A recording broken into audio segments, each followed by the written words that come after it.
Sahabat yang dikasihi oleh Tuhan Yesus Kristus, mari sekarang ini kita berdoa.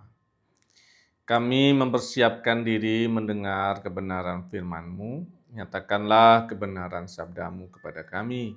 Kami mohon dalam nama Bapa, Putra, dan Roh Kudus. Amin. Sabda Tuhan terambil dari Kolose pasal yang pertama ayat yang ke-23. Sebab itu kamu harus bertekun dalam iman, tetap teguh dan tidak bergoncang. Dan jangan mau digeser dari pengharapan Injil yang telah kamu dengar dan yang telah dikabarkan di seluruh alam di bawah langit. Dan yang aku ini, Paulus, telah menjadi pelayannya. Sahabat yang dikasihi oleh Tuhan Yesus Kristus, apa yang diungkapkan dari teks kita, apa yang sedang terjadi pada jemaat di Kolose, sampai kemudian Paulus harus menegaskan jangan mau digeser, tetap teguh, nggak boleh kemudian ragu akan Injil Yesus Kristus dan seterusnya. Nah, kita coba cek ya. Yang pertama itu ada tantangan tentang campuran ajaran. Jadi kekristenan yang ada di Kolose, di kota kecil di daerah Asia Kecil namanya, itu dipengaruhi oleh pemikiran Yunani, pemikiran Yahudi di situ juga, dan juga pemikiran Timur pada waktu itu. Sehingga ada pencampuran yang eh, menimbulkan kebingungan berkaitan dengan soal pengajaran. Karena eh, kekristenan, ajaran Yunani tentang filsafat Yunani, tentang Yahudi dan ajarannya itu sangat-sangat berbeda. Ada sebagian yang mirip sama, tapi sebagian besar juga sangat berbeda. Kemudian orang mengalami kebingungan. Siapa yang harus komprominya itu yang kemudian menjadi sinkretisme itu, digabung-gabungin, dicampur-campurin gitu, untuk kemudian berdamai dengan situasi. Yang berikutnya lagi, dari fakta soal pencampuran ajaran itu kemudian menimbulkan sikap dan ajaran yang tidak benar tentang Yesus Kristus. Terutama juga dalam bahasa yang disebut dengan meremehkan keunikan Yesus. Yesus sebagai gambar Allah, Allah yang jadi manusia. Yesus sebagai Tuhan yang mencipta dengan firman-Nya dalam peristiwa kitab Kejadian. Yesus adalah kepala jemaat, Yesus adalah kepenuhan ilahi atas kehidupan kita pribadi yang kemudian kita tahu Allah yang jadi manusia itu. Tetapi karena bercampur dengan berbagai macam ajaran tadi, menganggap Kristus nggak cukup. Masih perlu ada perantara-perantara lain selain Kristus. Masih membutuhkan praktek-praktek tambahan lain untuk kemudian mencapai apa yang kita mau. Jadi ini juga bisa saja terjadi dalam kehidupan kita. Kita percaya pada Kristus, kita meyakini Kristus, kita berdoa pada Kristus, tetapi kita tambahkan dengan praktek-praktek lain. Praktek-praktek okultisme, perdukunan, orang pintar, praktek-praktek yang kemudian menganggap Kristus nggak cukup, harus ada yang lain, harus ada yang lebih instan daripada Kristus itu.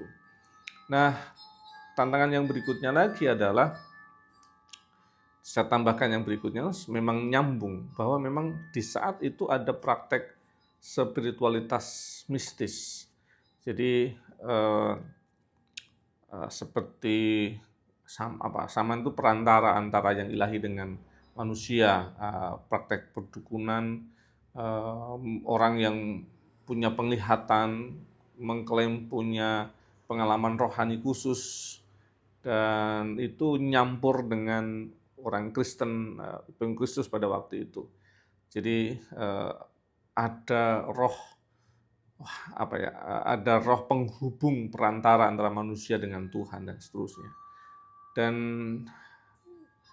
akhirnya kemudian orang terhisap dengan prakteknya, terhisap dengan tokoh-tokohnya, dan kalau nggak pakai praktek itu nggak nyampe ke Tuhan, kalau nggak lewat tokoh itu kemudian nggak nyampe ke Tuhan, itu yang kemudian menjadi orang terjadi subordinat iman gitu ya. Dialah yang jadi wakil, yang lain agen tunggalnya tuh ini gitu. Atau tokoh-tokoh rohani saya agen tunggal, jadi manusia nggak bisa langsung ke Tuhan lewat saya saja gitu.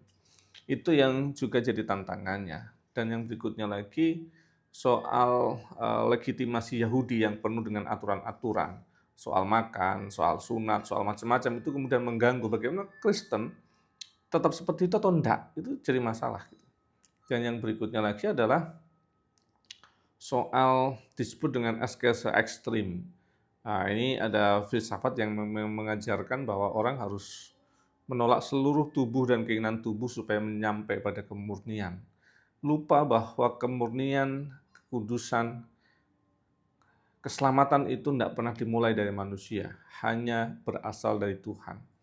Coba sahabat renungkan, apakah bacaan kita hari ini sesuai nggak dengan konteks kita? Apakah ada tradisi yang kita campur aduk? Yang kedua, campur aduk tanggung jawab ya, karena sebenarnya ada banyak hal yang sebenarnya hybrid tetapi itu dipertanggungjawabkan sebagai teologi kontekstual dan sebagainya gitu ya. Yang kedua adalah apakah ada praktek dalam hati kita bahwa Kristus nggak cukup. Harus ada yang lain, yang lama-lama yang lain itu kemudian menggantikan Kristus gitu. Yang berikutnya lagi, apakah ada tradisi, praktek atau tokoh yang kita anggap sebagai agen utama untuk sampai ke Tuhan.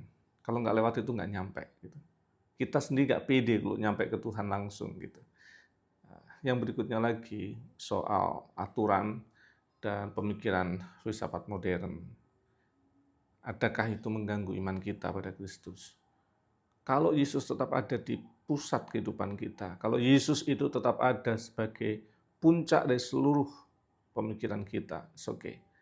Tapi kalau kemudian dia mulai tergantikan, pertama tersandingkan, kemudian lama-lama tergantikan, lama-lama nggak perlu Yesus, perlunya ini. Itu jadi tantangan buat kita. Semoga kita boleh mencermati diri kita sendiri. Tuhan Yesus memberkati. Mari kita berdoa. Bapa kami yang di surga, dikuduskanlah namamu, datanglah kerajaanmu, jadilah kehendak-mu di bumi seperti di surga. Berikanlah kami pada hari ini makanan kami yang secukupnya. Dan ampunilah kami akan kesalahan kami, seperti kami juga mengampuni yang bersalah pada kami. Dan jangan bawa kami dalam pencobaan, tapi lepaskanlah kami daripada yang jahat. Karena Engkaulah yang punya kerajaan dan kuasa dan kemuliaan sampai selama-lamanya. Amin.